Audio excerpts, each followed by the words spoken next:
Open a history book or watch the evening news, and you'll hear a familiar story. Countries go to war for ideals. They fight for freedom, for democracy, for national security, or to defend the innocent. We're told war is a moral struggle, a battle of good versus evil, ideologies clashing across borders. But if you look beyond the speeches and examine the numbers, a different picture emerges. War isn't a noble quest, it's an economic decision. From ancient empires to today's conflicts, invading another country usually comes down to a simple calculation.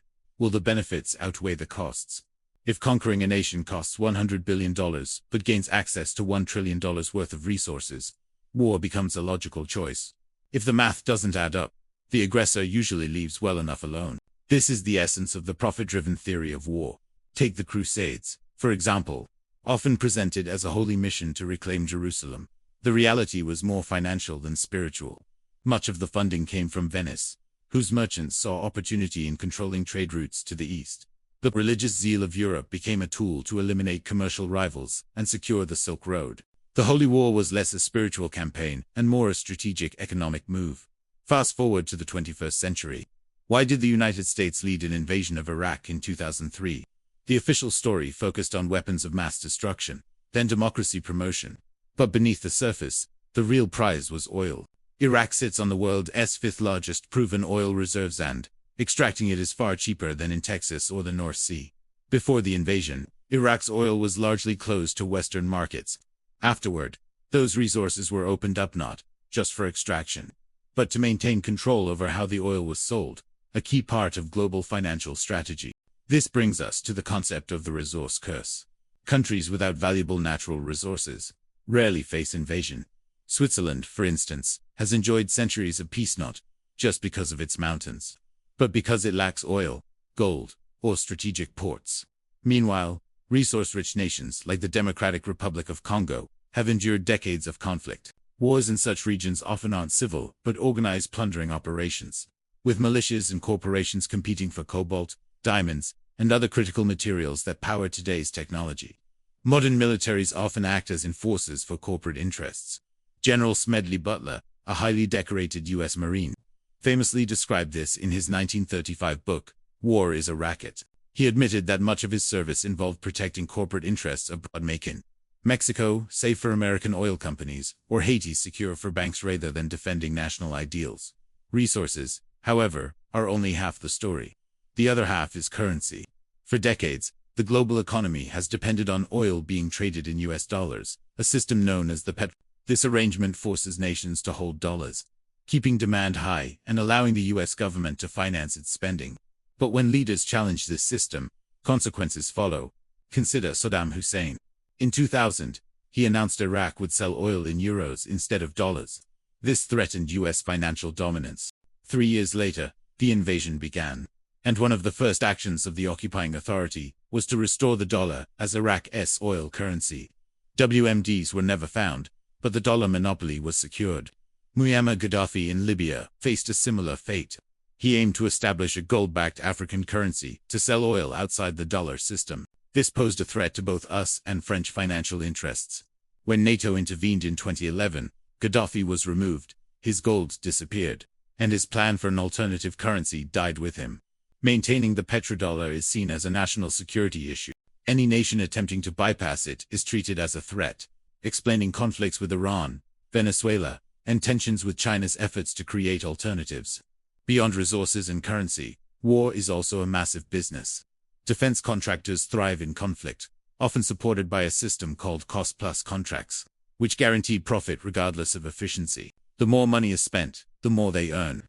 Retired generals and officials often move between government roles, and defense companies a revolving door that ensures influence and profit. The numbers are revealing. Investing in defense companies at the start of the Afghanistan war would have outpaced the broader market by nearly 60% over 2 decades. While nations struggle on the battlefield, shareholders profit.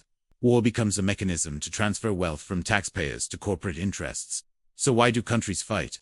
Rarely for ideals.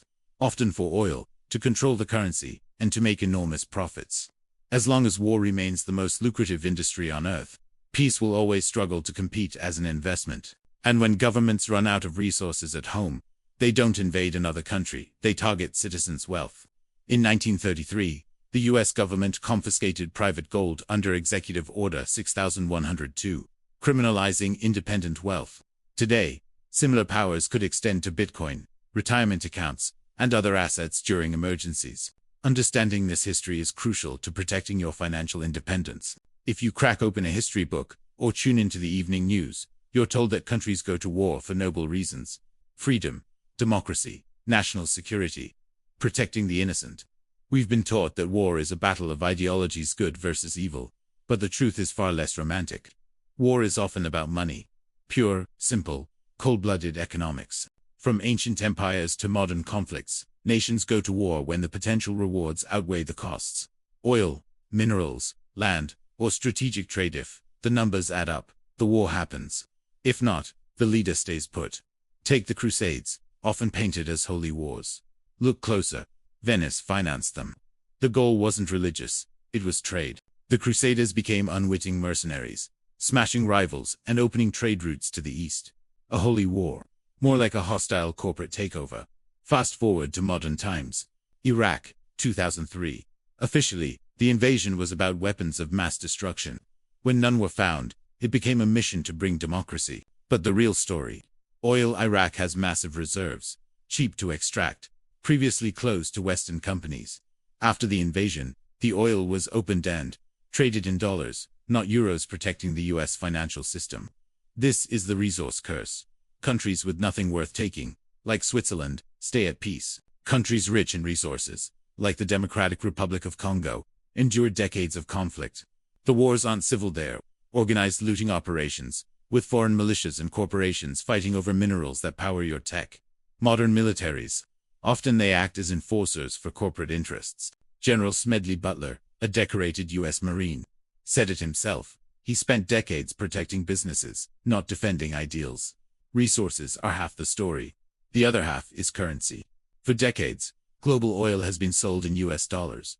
This petrodollar system keeps demand for the dollar high, funding U.S. spending and military power. Challenge it, and you risk sanctions or worse. Saddam Hussein tried selling oil in euros. Gaddafi tried a gold-backed African currency. Both were eliminated. The message is clear: don't threaten the dollar, and there's profit beyond oil. War fuels the defense industry. Cost-plus contracts guarantee massive profits, and retired generals often rotate between government and defense companies, creating a closed loop of influence. Invest in these companies at the start of a conflict, and you'll often outpace the stock market even as the war drags on. War isn't about ideology. It's about resources, currency, and profit. As long as conflict remains the most lucrative industry on earth, peace is a bad investment. And when governments run out of money at home, they don't invade another country, they invade your bank account. In 1933, the U.S. confiscated private gold under threat of prison. Today, similar powers could apply to Bitcoin, retirement accounts, or other assets in a declared emergency. Understanding this history isn't optional, it's essential to protect your wealth. So, why do countries go to war? Not for freedom, not for democracy, not for ideals. They go to war for oil, for currency control, and for profit. And until the economics change, the cycle continues. If you want to learn more about how governments control money and protect their financial interests even at your expense, subscribe and hit the bell. The next story is about the secret history of gold confiscation in the US, and how it could affect your wealth today. You don't want to miss it. Hey everyone, if you enjoyed this video and want to stay updated with more insights on finance, make sure to subscribe to my channel, Financial Coin, and don't forget to hit that bell icon so you never miss our latest videos.